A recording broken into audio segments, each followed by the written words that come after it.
Agora sim. A graça e a paz de Cristo para todos nessa noite. Estamos um pouquinho atrasados devido aos afazeres do dia a dia, mas graças a Deus conseguimos chegar até aqui e vamos prosseguir então com a nossa exposição do livro de Jeremias nessa noite. A você que está vendo a mim pela primeira vez, que Deus abençoe grandemente a sua vida através desta live. Então essa live ela tem por objetivo explicar e aplicar a Bíblia às nossas vidas, ou seja, tornar a Bíblia uma realidade para as nossas vidas, ou seja, vivermos na prática, já que nós cremos que a Bíblia é a palavra de Deus. A Bíblia é a voz de Deus para todo o seu povo. Então aqui nesse momento, sou o pastor Edmário, congrego na terceira igreja presbiteriana de Nilópolis. Então nesse momento, sem mais demoras, conforme já foi avisado nas minhas redes sociais, avisado no WhatsApp, avisado no Instagram, avisado no Facebook, não é? Estaremos assim expondo o capítulo de número 9 do livro do profeta Jeremias. Então vamos estar começando nossa live, antes de tudo, com uma oração para a honra e glória do nosso Deus. Vamos orar. Nosso Deus e nosso amado Pai, diante da Tua presença, Senhor, queremos, antes de tudo, glorificar a Ti e reconhecer que sem Ti nada podemos fazer. Ó Deus Todo-Poderoso, nesse momento, ao glorificar e ao buscar a Ti, cada momento, Senhor, na Tua presença é momento precioso, é momento de louvor, é momento de adoração, é momento, Senhor, em que precisamos acalmar as nossas almas, acalmar o nosso entendimento, acalmar a nossa vida, Senhor, para que, ó Deus, possamos ouvir a Tua voz. Porque tal como Elias, que estava na caverna e queria tentar te ouvir através do trovão, através da tempestade, e tu não estavas lá.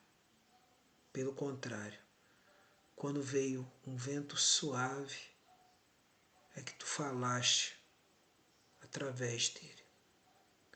Então, no meio de tudo, não é através do desespero, não é através da depressão, não é através da ansiedade que tu nos ouvirás, mas numa disposição de obediência a Ti, numa disposição, Senhor, concedida pela Tua graça, em poder acalmar o nosso coração.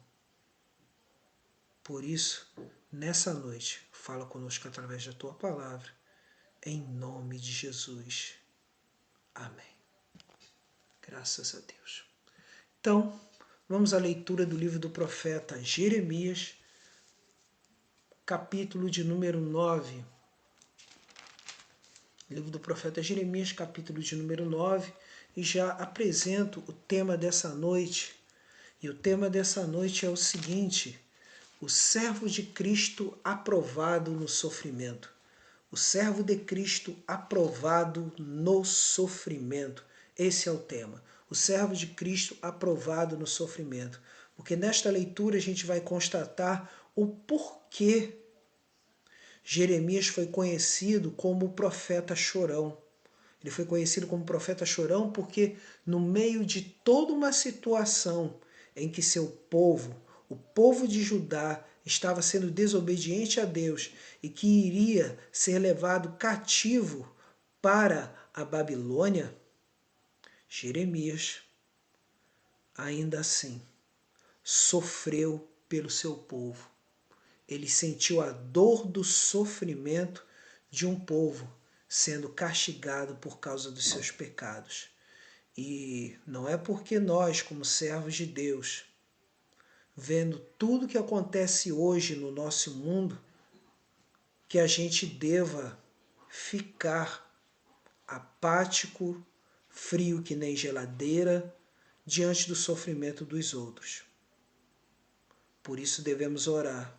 Orar para que pessoas se convertam, orar para que pessoas venham se arrepender e voltar-se para o Senhor.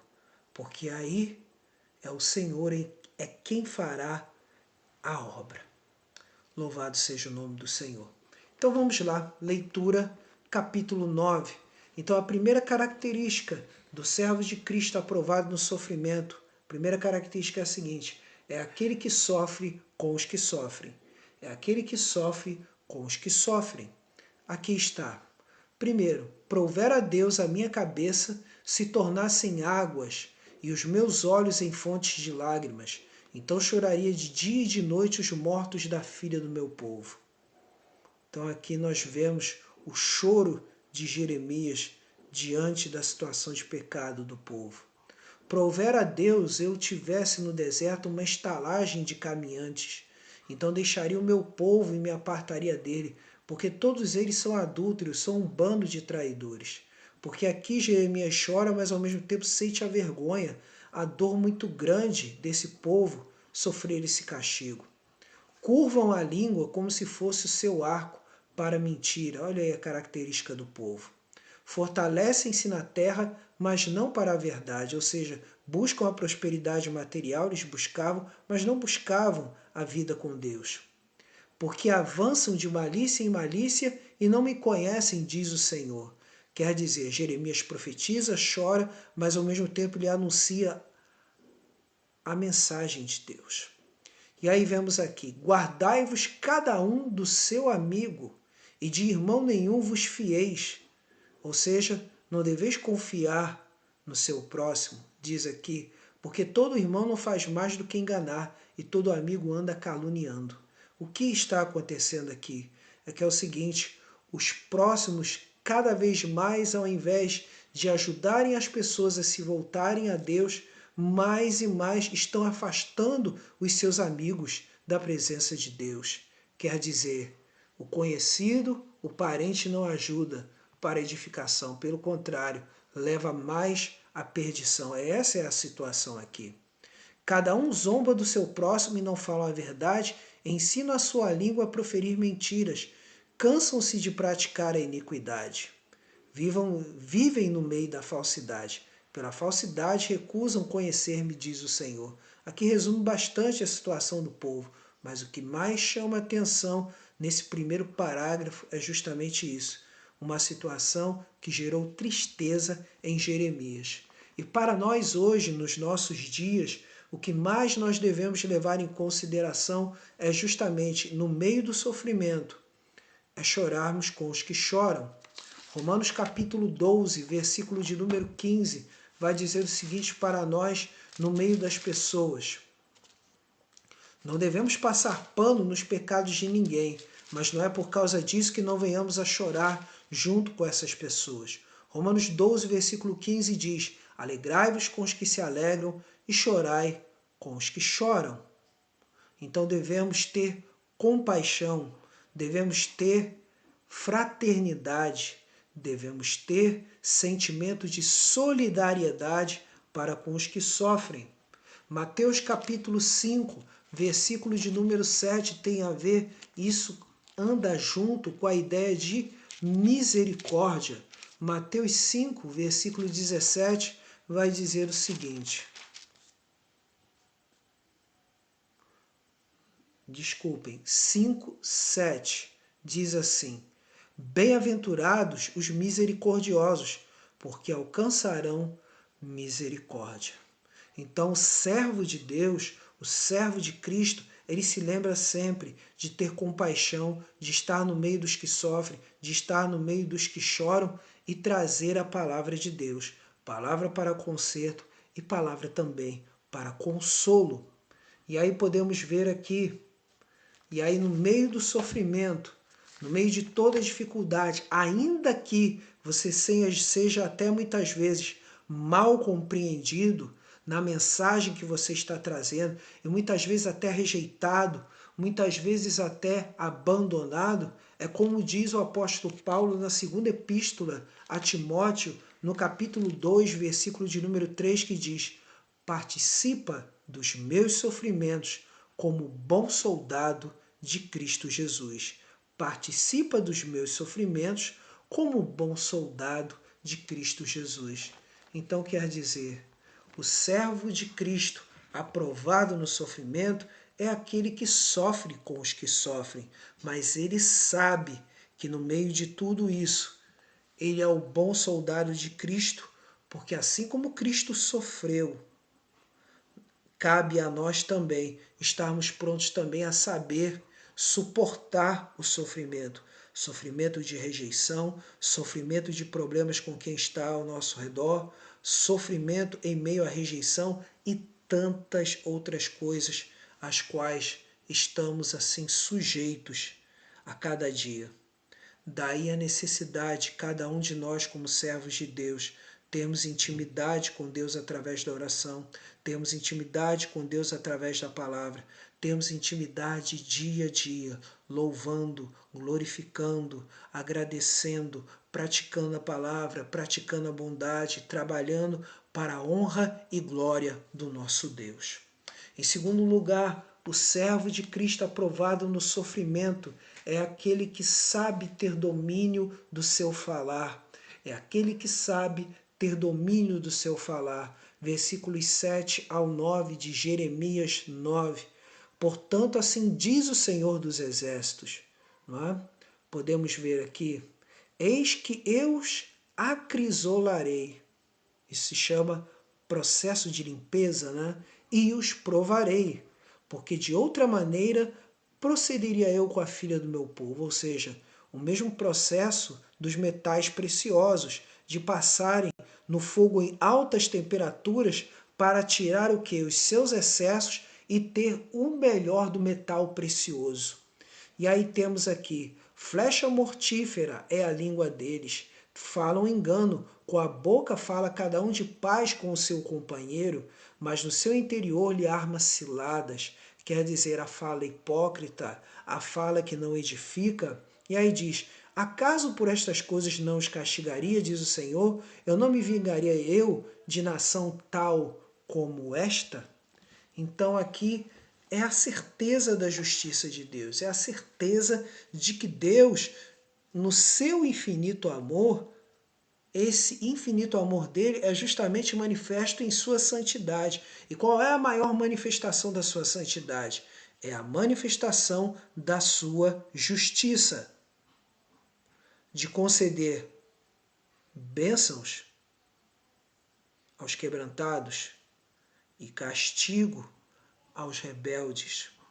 Então essa é que é a grande questão que está aqui. E aí a gente analisa essa questão do atributo justiça de Deus. Na nossa prática temos o autodomínio do nosso falar.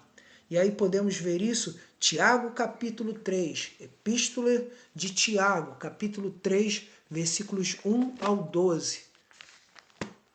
Tiago 3, do 1 ao 12. Tiago 3, do 1 ao 12.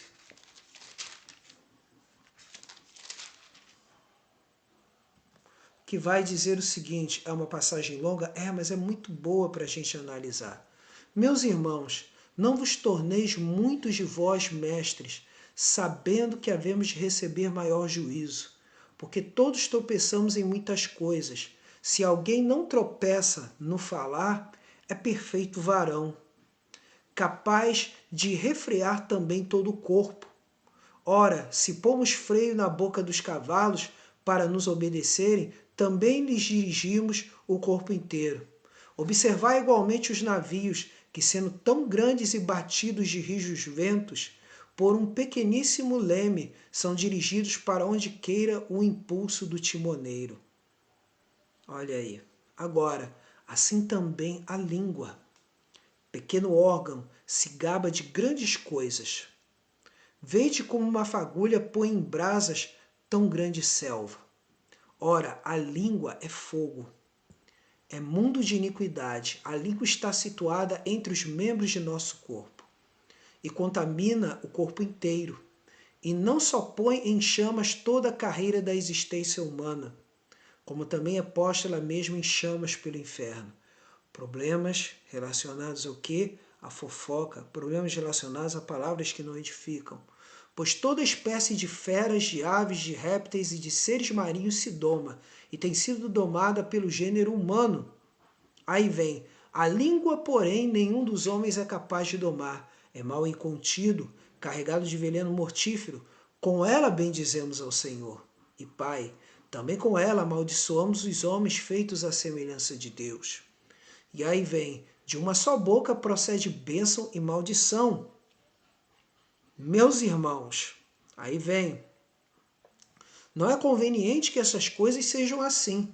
Acaso pode a fonte jorrar do mesmo lugar o que é doce e o que é amargoso? Acaso, meus irmãos, pode a figueira produzir azeitona ou a videira figos? Por isso, aí vem, tampouco fonte de água salgada pode dar água doce. Então, Tiago ele faz toda uma comparação dizendo que o nosso falar deve ser um falar em que haja bênçãos e que as maldições devem estar longe da nossa boca. E, infelizmente, quantos hoje não têm seguido essa orientação bíblica? Quantos, em termos de vingança, querem ser donos de Deus e ordenando Deus a amaldiçoar as pessoas? Eles amaldiçoando, pedindo a justiça de Deus, pedindo que Deus pese a mão sobre outros. Mas e se Deus mesmo pesar a mão sobre nós? Porque se nós todos estamos sujeitos a pecar, já que diante do tribunal de Deus, todos nós somos iguais. Diante do tribunal de Deus, não somos mais perfeitos que os outros. O que nós podemos contar é cada um cuidar de si próprio. É cada um cuidar da sua intimidade com Deus. Daí, um dos aspectos do fruto do Espírito se chama domínio próprio, ou seja, temperança. E aí o que Jesus diz sobre isso? Por que Jesus diz que nós devemos ser abençoadores? Está aí, Mateus 5,44.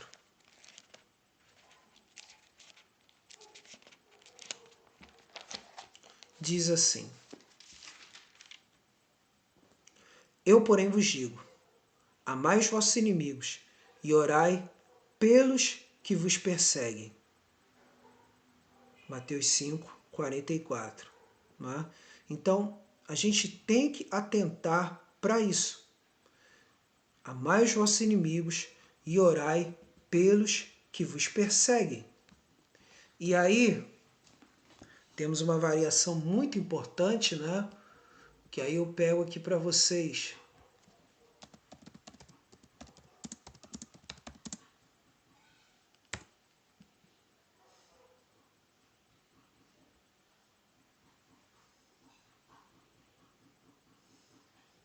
Na versão Almeida Revista e Corrigida, considero essa muito importante, estou usando ela agora, ela estende a ideia.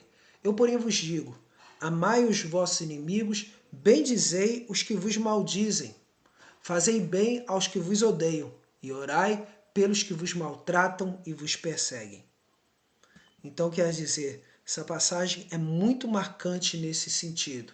Essa versão ampliada aqui de Almeida Revista e Corrigida vai resumir bastante essa ideia, vai acrescentar alguns aspectos particulares dessa questão que diz que amarás o teu próximo, e aí vem, ó, amai os vossos inimigos e orai pelos que vos perseguem.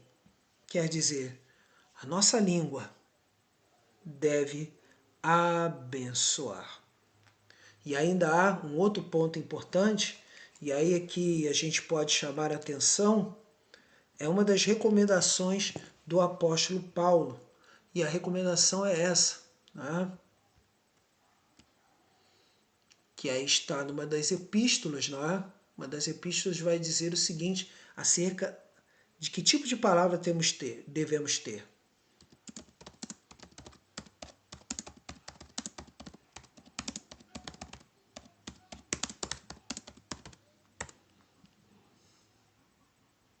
Colossenses capítulo 4, versículo de número 6. Colossenses 4, 6. Que vai dizer o seguinte em Almeida Revista e Corrigida: a vossa palavra seja sempre agradável, temperada com sal, para que saibais como vos convém responder a cada um. Então isso é maravilhoso, é maravilhoso. A vossa palavra seja sempre agradável, temperada com sal.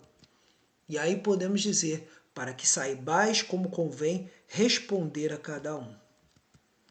Então, o servo de Cristo aprovado no sofrimento passa por todos esses aspectos. E isso é maravilhoso. A você que está me ouvindo agora, nesse momento, a você que vai me ver depois da live, vai ver o vídeo no YouTube, vai ver no Instagram, vai ver no Facebook, o meu desejo é, como eu disse da última vez, eu quero compartilhar o meu coração contigo. Porque nesse momento, quando eu vejo essa palavra, eu percebo o quanto Jesus é para comigo e para contigo que está aí do outro lado. Como Deus é amoroso, como Deus é misericordioso, como Deus está te abençoando nesse momento. E está a cada dia mais desejando que eu e você, que nós tenhamos intimidade com Ele, sejamos filhos de Deus e caminhemos uma vida reta para experimentarmos a Nova Jerusalém, para experimentarmos o céu, para experimentarmos a maravilha de nos colocar face a face diante do Senhor.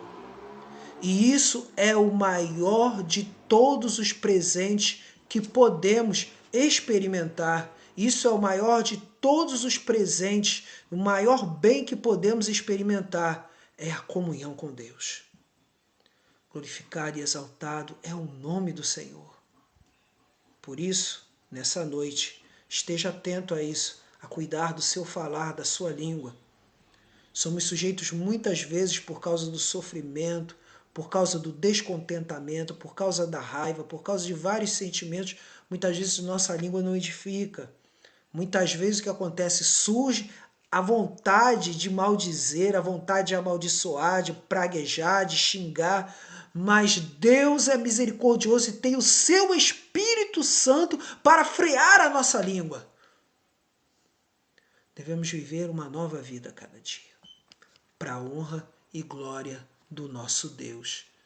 Deus é santo. Deus é verdadeiro em todo o tempo.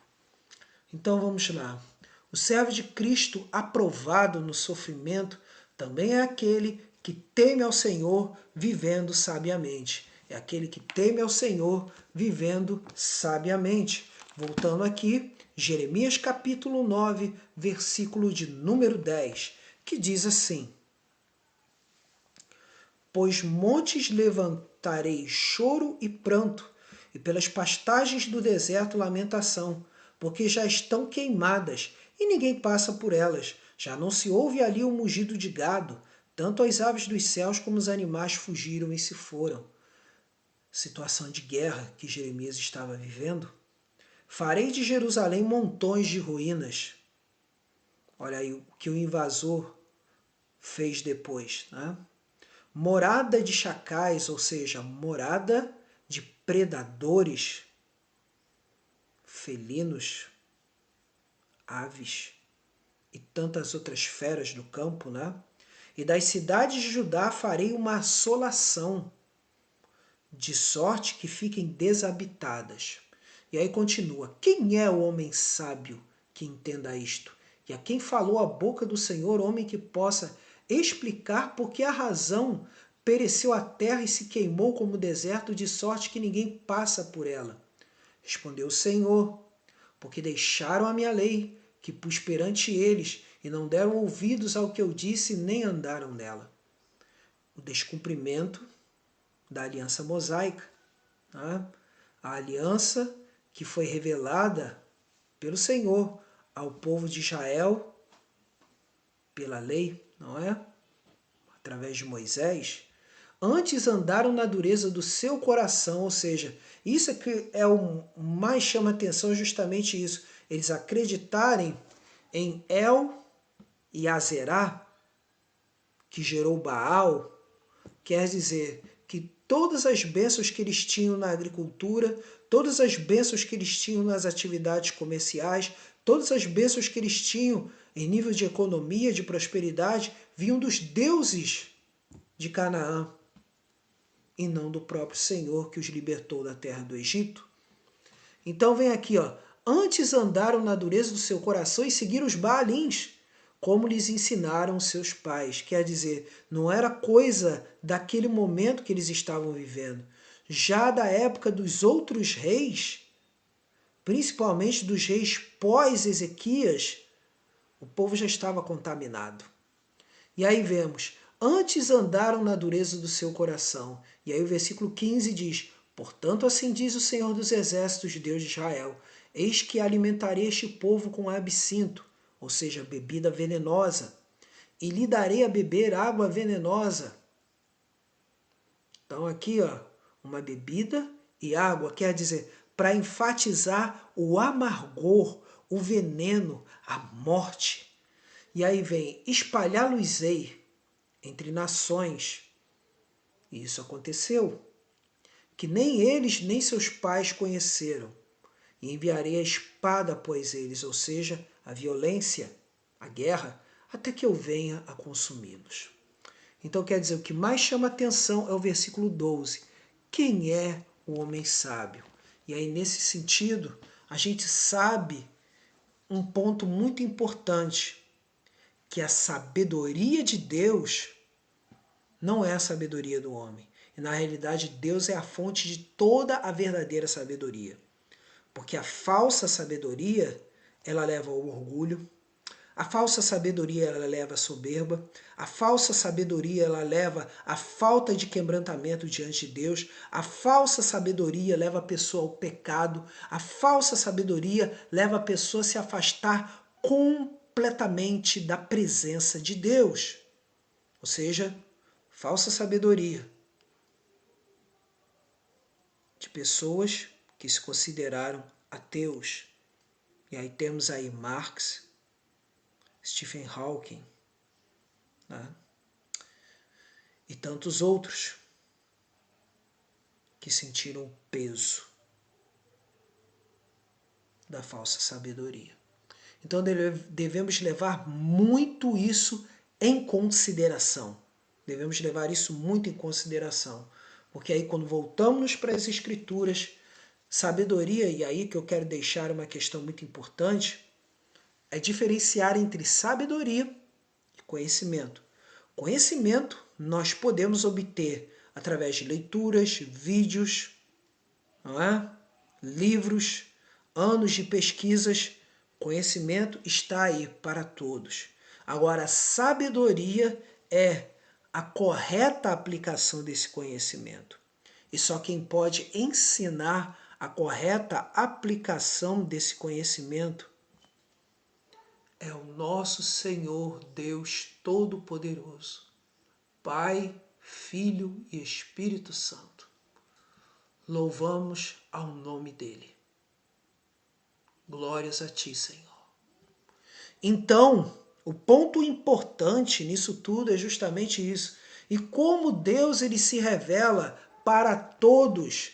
E aí, nesse sentido, esse todos, está aqui a revelação especial, a Escritura, que é suficiente para a nossa salvação. Ela é suficiente para a nossa salvação. Aí vemos aqui, aí temos aqui, ó, Provérbios capítulo 1, versículos 7 e 8. Provérbios 1, 7 e 8.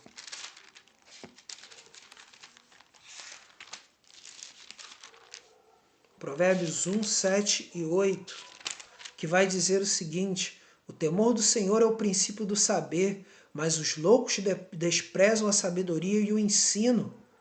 Filho meu, ouve o ensino de teu pai e não deixes a instrução de tua mãe. Fonte do saber e do conhecimento é Deus.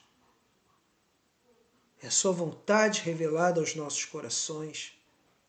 É a vida de Cristo em nós.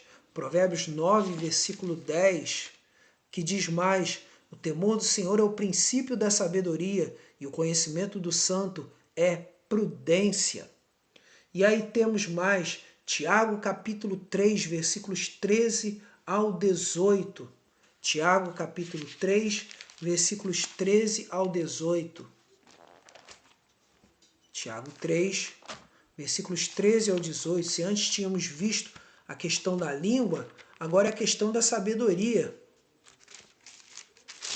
Tiago 3, versículos 13 ao 18.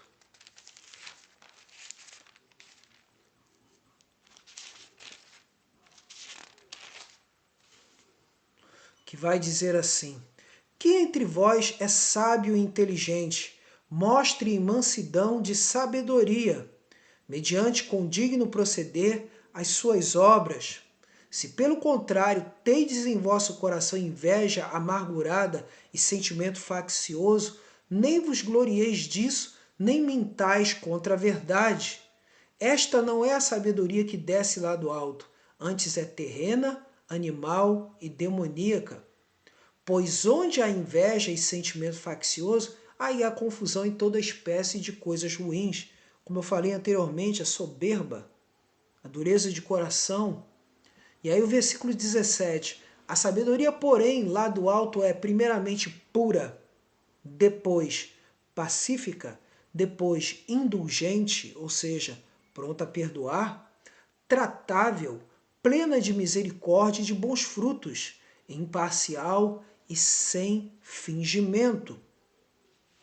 Ora, é em paz que se semeia o fruto da justiça para os que promovem a paz. Semeia-se paz, ou seja, semeia-se fruto de justiça dessa sabedoria para colher o quê? A paz. Louvado seja o nome do Senhor. E aí temos primeira epístola aos Coríntios, capítulo 1, versículos 19 a 21, falando da natureza da sabedoria de Deus. E aí vem 1:19 ao 21. Pois está escrito: destruirei a sabedoria dos sábios e aniquilarei a inteligência dos instruídos. Onde está o sábio? Onde o escriba? Onde o inquiridor deste século? Porventura não tornou Deus louca a sabedoria do mundo? Visto como na sabedoria de Deus o mundo não conheceu por sua própria sabedoria, aprove a Deus salvar os que creem pela loucura da pregação. Então aí está. A sabedoria sem Deus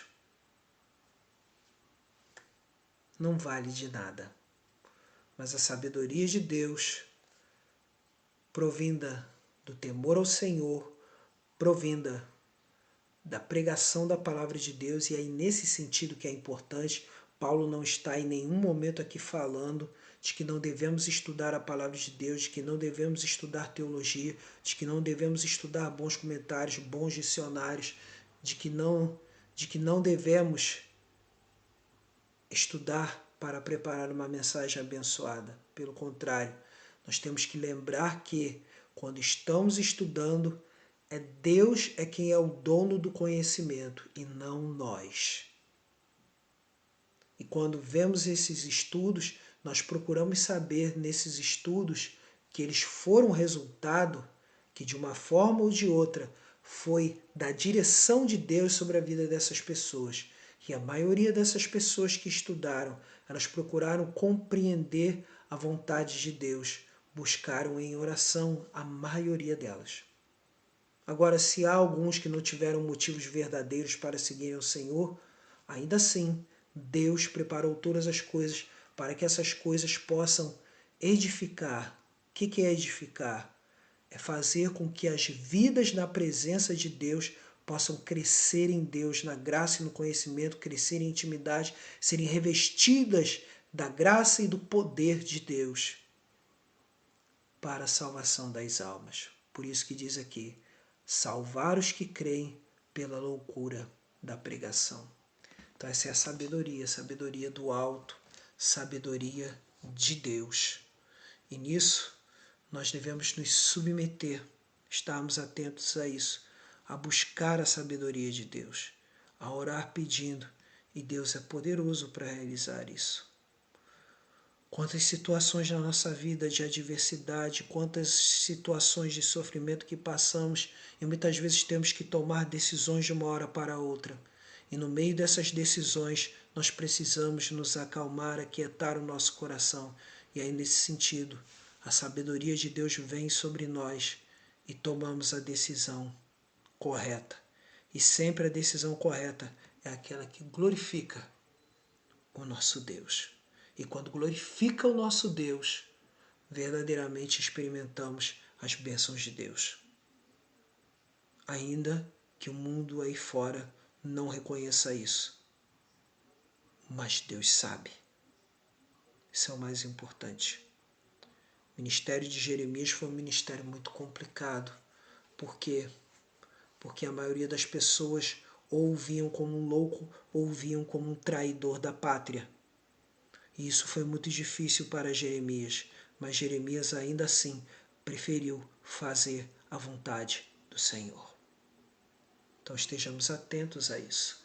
Em quarto lugar, o servo de Cristo aprovado no sofrimento é aquele que está atento a ensinar o viver uma vida de quebrantamento.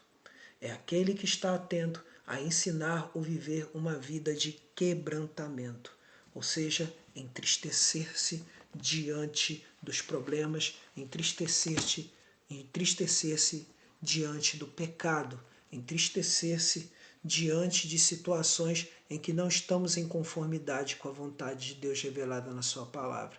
Versículos 17 a 22 vai dizer assim: Assim diz o Senhor dos Exércitos, considerai e chamai carpideiras. Quem eram as carpideiras? Eram profissionais voltadas para o choro, chorar e lamentar diante de funerais na maioria dos casos. Para que venham, mandai procurar mulheres hábeis para que venham. Apressem-se e levantem sobre nós o seu lamento, para que os nossos olhos se desfaçam em lágrimas e as nossas pálpebras destilem água.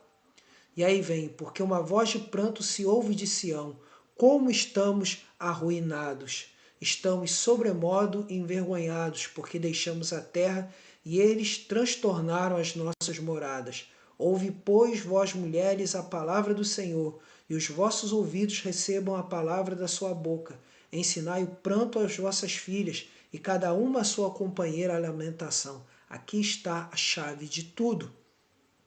Porque a morte subiu pelas nossas janelas e entrou em nossos palácios, exterminou das ruas as crianças e os jovens das praças. Ou seja, esse choro aqui é um choro que tem por objetivo levantar quebrantamento, levantar arrependimento genuíno e verdadeiro. E aí continua, versículo 22, fala, assim diz o Senhor, os cadáveres dos homens jazerão como esterco sobre o campo e cairão como gavela atrás do segador, e não há quem a recolha. Então, uma das marcas fundamentais para a vida com Deus é a seguinte, é arrependimento. Tudo passa por arrependimento. Todas as vezes quando confessamos os nossos pecados diante do Senhor, deve haver um verdadeiro sentimento de arrependimento, de quebrantamento, de humilhação diante do Senhor. Se queremos que o Senhor faça uma grande obra, realize um milagre na nossa vida, realize algo que precisamos nos humilhar. Precisamos nos quebrantar. Todas as orações ouvidas por Deus, segundo as Escrituras, passam pelo princípio da humilhação. Passa pelo princípio da humilhação. Daí essa necessidade. E aí vemos Atos 3, versículo 19. Livro de Atos, capítulo 3, versículo 19. Atos 3, versículo 19, vai dizer o seguinte para nós. Aí diz aqui, ó, arrependei-vos, pois, e convertei-vos para serem cancelados os vossos pecados. Arrependei-vos e convertei-vos para serem cancelados os vossos pecados. Tudo passa pelo arrependimento. E agora a grande questão é a seguinte: muitos pseudo-pregadores dizem que milagre só acontece pela quantidade de ofertas, que são chamadas de sacrifícios, pela quantidade de dízimos, que são chamados de sacrifícios, pela quantidade de determinações, profetizações. Não! Tudo passa por arrependimento e conversão. Tudo passa por quebrantamento e reconhecimento da soberania de Deus, sabendo que nós não merecemos nada diante do Senhor. Tudo vem por pura graça do nosso Deus. Isso muitas vezes não dá ibope. Isso muitas vezes não dá likes, não dá views, não é? Não dá compartilhamentos. Mas ainda assim, a preferência é mantermos fiéis diante do Senhor. Daí que o canal que eu tenho lá no YouTube é Pregador Fiel de Cristo. Esse é o ponto. Pregador Fiel de Cristo. Então logo, podem ver, o vídeo sai como sai, não tem recursos de edição, não tem recursos de nada. E muito menos mensagens coach, ou seja, mensagem de que você vai conseguir, você é campeão. Não. Você quer conseguir algo? Quebrante-se diante do Senhor. Quer vitória? Vai chorando, geme e chora. Como dizia lá atrás o cantor Matos Nascimento. Quer vitória? Vai chorando, geme e chora. Quer vitória? Caminhe com Cristo. Confie nele. Essa é a realidade. Isso é evangelho. Agora, determinar, sacrificar, né? Exigir sacrificar isso aqui, né?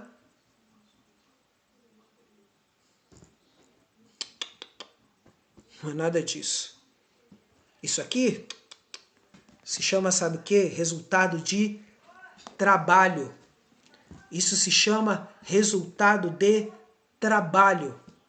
É trabalho. Tá? É trabalho. Tudo é resultado de trabalho. Trabalho diante do Senhor. Trabalho diante de Deus. É trabalho. Prosperidade? Trabalhe bem. Administre bem seu dinheiro. Dízimo e oferta? Oferta de coração para a obra de Deus. Dízimo, você devolve de coração para Deus e não para fazer barganha. Estamos vivendo na nova aliança. Estamos vivendo na nova aliança. Não estamos vivendo na lei mosaica. E quantos trazem elementos da lei mosaica para vivermos, se nem ao menos temos descendência judaica em sua maioria? Mas se você que está ao meu alcance, por acaso se me ver ali falar acerca da lei mosaica, com Cristo a lei mosaica já não é mais motivo para você ser salvo. Você pode até seguir, se você é judeu, quer seguir a lei mosaica, pode seguir. Você vai seguir como cidadão israelita, ou cidadão israelense, ou como costume de família. Mas isso não garantirá a sua salvação. Porque a salvação que houve dos pais Moshe, dos pais Yitzhak, do pai Yaakov, do pai Israel, do pai Abraão, foi pela fé. Eles tiveram o motivo da salvação deles pela fé. Então esse é o ponto. Então quer dizer, arrependimento. Aí está, arrependimento e quebrantamento. E aí 2 Coríntios capítulo 7, versículo 10, reafirma mais ainda essa questão do arrependimento. 2 Coríntios, capítulo 7, versículo 10, diz o seguinte: Porque a tristeza, segundo Deus, produz arrependimento para a salvação, que a ninguém traz pesar, mas a tristeza do mundo produz morte. Então quer dizer, diante de Deus, diante da santidade de Deus, nós choramos, nós nos quebrantamos. Nós vemos a nossa pequenez diante do Senhor. E ao vermos a nossa pequenez, aí que de verdade o poder de Deus repousa sobre nós. Eu não sei o que você sente quando você lê sobre os milagres de Jesus. Quando eu leio sobre os milagres de Jesus, eu sou transportado até lá. E aí, vendo cada milagre de Jesus, o meu coração se entristece. Se entristece por eu sendo pecador e vendo um Deus maravilhoso como esse, socorrendo, amando, salvando, libertando vidas. Principalmente quando Jesus diz, a tua fé te salvou. Eu não sei como é a sua vida, como você se impacta diante disso, mas diante de Deus, Deus faz uma grande obra na sua vida, para a honra e glória dele. E assim, vamos agora para o último ponto. Tá? E aí podemos ver aqui, o servo de Cristo aprovado no sofrimento é aquele que se gloria em conhecer a Deus. É aquele que se gloria em conhecer a Deus. Então aqui está Jeremias capítulo 9, versículos 23 em diante, até o versículo 26.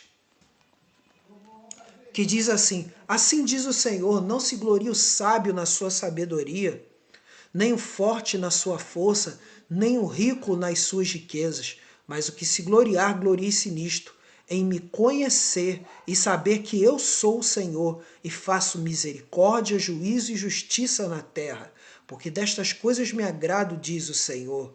E aí diz, eis que vem dias, diz o Senhor, em que castigarei a todos os circuncidados juntamente com os incircuncisos, ao Egito e a Judá e a Edom e aos filhos de Amon e a Moabe e a todos os que cortam os cabelos nas têmporas e habitam no deserto, porque todas as nações são incircuncisas e toda a casa de Israel é incircuncisa de coração.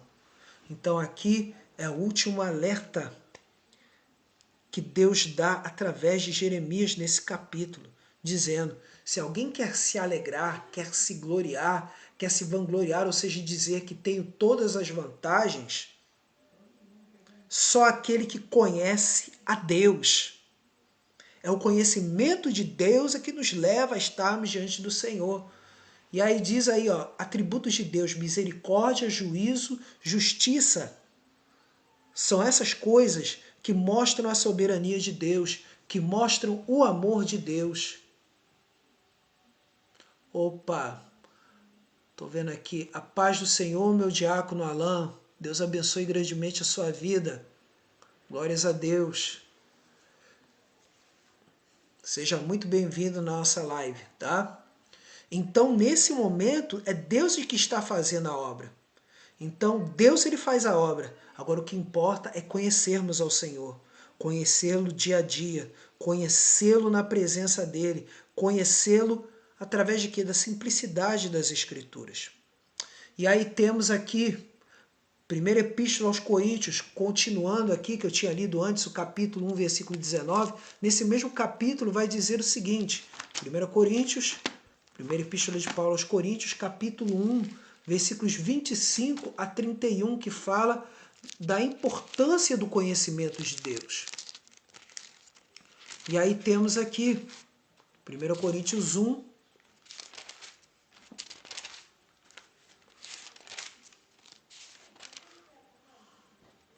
que diz aqui o seguinte, versículo 25 ao 31, diz assim, porque a loucura de Deus é mais sábia do que os homens, e a fraqueza de Deus é mais forte do que os homens.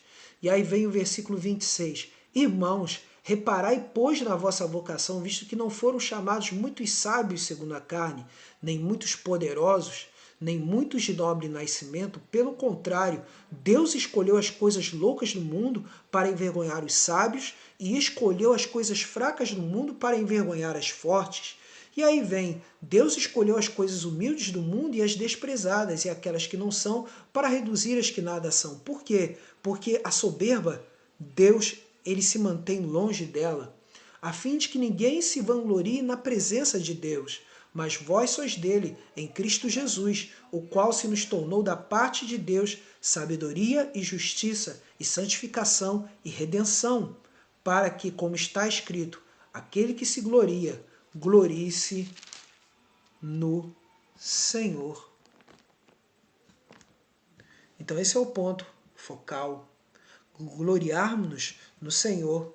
Porque atenta-se para isso aquilo que o profeta Oséias disse, capítulo 2, versículo 20. Oséias 2, 20 vai dizer o seguinte. Oséias 2, 20. Aí diz aqui Oséias 2, 20. Diz aqui, ó. Oséias 2, 20. Deixa eu ver aqui. Oséias, vamos voltar aqui em Oséias, né? Oséias 4, versículo de número 1, desculpe. Oséias 4, né? Versículo de número 1. Oséias 4, versículo de número 1. Versículo 20 diz, desposar-te-ei comigo em fidelidade e conhecerás ao Senhor. Está falando aqui do seu povo. E aí vem o 4:1. Ouvi a palavra do Senhor, vós filhos de Israel, porque o Senhor tem uma contenda com os habitantes da terra, porque nela não há verdade, nem amor, nem conhecimento de Deus. Então isso aqui é muito importante. E aí chegamos sim, 6:6, que vai dizer o seguinte, pois misericórdia quero e não sacrifício, e o conhecimento de Deus mais do que holocaustos. Então quer dizer, o conhecimento de Deus, o quebrantamento diante do Senhor, conhecê-lo pelas Escrituras, é o que mais importa nesse ponto. E aí temos Colossenses capítulo 2, versículos 2 ao 3. Colossenses 2, versículos 2 ao 3, que vai dizer, para que o coração deles seja confortado e vinculado juntamente em amor, e eles tenham toda a riqueza da forte convicção do entendimento, para compreenderem plenamente o mistério de Deus, Cristo, em quem todos os tesouros da sabedoria e do conhecimento estão ocultos. Conhecer a Cristo é o nosso alvo. Tudo está centrado na pessoa de Cristo. E aí, podemos fechar com João 7, versículo de número 13, que vai dizer o seguinte. O Senhor Jesus diz, de uma maneira bem clara, né? Que ele vai dizer, João 17, versículo 3, não é 7, é 17, versículo 3, na oração sacerdotal, João 17, versículo de número 3, e a vida eterna é esta, que te conheçam a ti, o único Deus verdadeiro, e a Jesus Cristo, a quem enviaste. Louvado e engrandecido seja o nome do Senhor nosso Deus. É o conhecimento. Então, no meio do sofrimento, não é? O servo de Cristo, aprovado no sofrimento, em primeiro lugar, é aquele que sofre com os que sofrem. Exerce compaixão para aqueles que necessitam. Segundo, é aquele que sabe ter domínio do seu falar. A sua palavra é palavra abençoadora, edificadora, mesmo no meio do sofrimento. O servo de Cristo aprovado no sofrimento é aquele que teme ao Senhor vivendo sabiamente a sabedoria de Deus. Quarto, é aquele que está atento a ensinar ou viver uma vida de quebrantamento, ensinar aos outros a viver uma vida de arrependimento. Como podemos agradar a Deus se não há quebrantamento, arrependimento e humildade diante dele? Jeremias era o profeta chorão. E aí vemos aqui, ó. E por último, o servo de Deus, ou servo de Cristo aprovado no sofrimento, é aquele que se gloria em conhecer a Deus. O maior tesouro que ele pode ter é conhecer a Deus na Sagrada Escritura, é conhecer as riquezas, as maravilhas, o poder e a virtude de Cristo. Isso é o mais importante. E assim eu encerro aqui. Amém. Vamos agora para o nosso momento de oração e intercessão.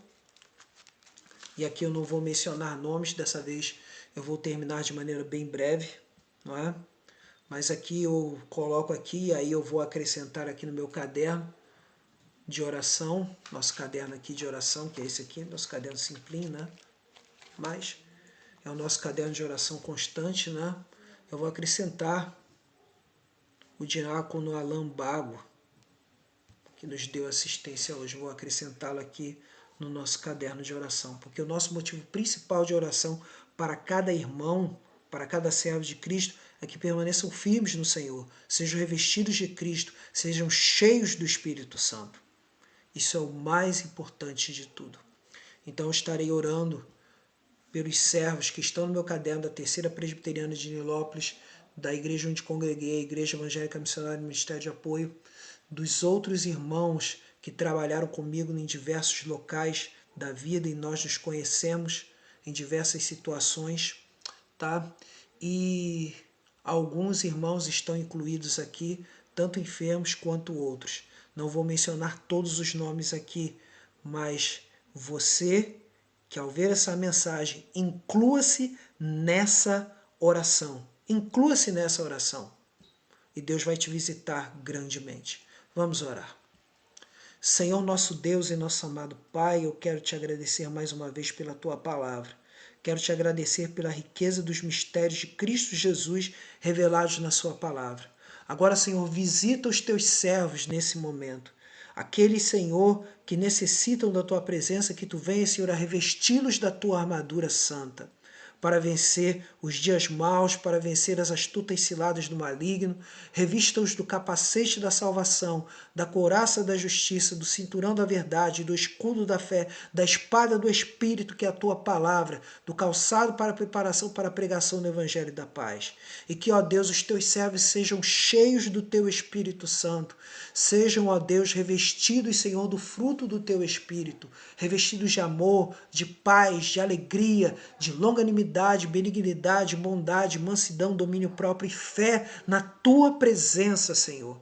E que, ó Deus, recebam, Senhor, se creem, recebam, Senhor, os dons do teu Espírito Santo, recebam profecia, recebam interpretação de línguas, recebam discernimento do Espírito, recebam palavra de sabedoria, palavra de conhecimento, recebam fé, recebam dons de curas, recebam, Senhor, em nome de Jesus também, variedade de línguas, recebam interpretação de línguas para a honra e glória do teu santo nome, recebam em plenitude para a edificação da tua igreja, para testemunho do evangelho às nações, para se revestirem da tua graça e cumprirem um ide, Senhor. E, ó Deus, aqueles que precisam ser consolados, sejam consolados nessa noite. Aqueles que precisam da cura da alma, da cura do espírito, da cura do corpo, restaura-os, repreende todo espírito de enfermidade, todo espírito de depressão, todo espírito, Senhor, ó Deus e Pai, de morte, seja do que for, repreende, Senhor, em nome de Jesus Cristo. E, ó Deus, recebam a cura, recebam a restauração. Aqueles que precisam de portas abertas de emprego, portas abertas de trabalho, portas abertas de negócio, recebam. Aqueles que precisam, ó Deus, de uma resposta na causa de justiça, recebam nessa noite. Pai, e principalmente aqueles que precisam, Senhor, de familiares, parentes, que precisam de salvação, de conversão, que nessa noite venha para a tua glória. E no mais a mim, Senhor, seja feita a tua vontade na minha vida, na vida dos meus familiares, na vida dos familiares de minha esposa, para a honra e glória do teu santo nome. Que, ó Deus, venhamos a nos revestir, Senhor, do Teu Espírito Santo a cada dia e nos submetermos a Ti, porque quando buscamos o Teu reino, as demais coisas são acrescentadas. Em nome de Jesus. Amém. Então aqui termina a nossa oração em nome de Jesus. E recebam a bênção nessa noite. Tenha uma noite abençoada. Semana que vem estaremos assim, continuando a nossa exposição em Jeremias, capítulo de número 10. Seja você abençoado, quem está me vendo no Facebook. Seja abençoado você que está me vendo no Instagram. E você que verá no Pregador Fiel de Cristo no YouTube. No YouTube, curta, compartilhe, inscreva-se no canal. Tá bom? Recebam a bênção. E que a graça de nosso Senhor e Salvador Jesus Cristo, o amor de Deus, o nosso Pai, a comunhão, a consolação, o poder e a virtude do Espírito Santo sejam sobre todos vós e sobre todo o povo de Deus espalhado pela face da terra. E todos digam comigo, amém. Então, encerrando aqui agora. Encerrando no Instagram. Agora, encerrando no Facebook.